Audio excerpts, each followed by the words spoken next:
In today's video, I'm going to teach you how to recall mail in Zoho Mail.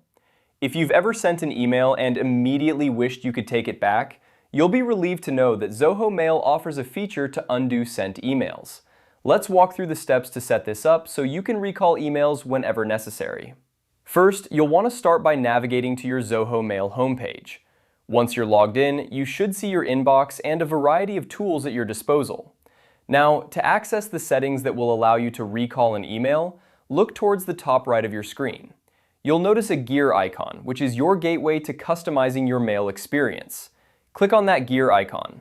This will open up a menu filled with various settings options. From this menu, you'll need to select Compose, which allows you to adjust the settings related to composing and sending emails.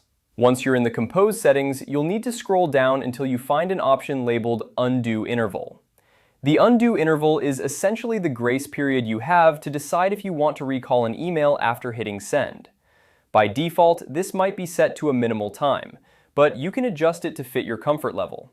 Typically, people set it anywhere from 5 to 30 seconds, giving you just enough time to catch any last-minute errors or second thoughts.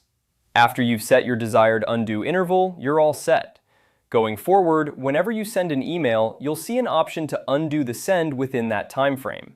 It's a simple yet powerful feature that can save you from those dreaded email mishaps. And there you have it. By following these steps, you can now confidently manage sent emails with the ability to recall them within a preset time. This feature is especially useful if you often find yourself needing to make quick corrections or if you send emails in haste.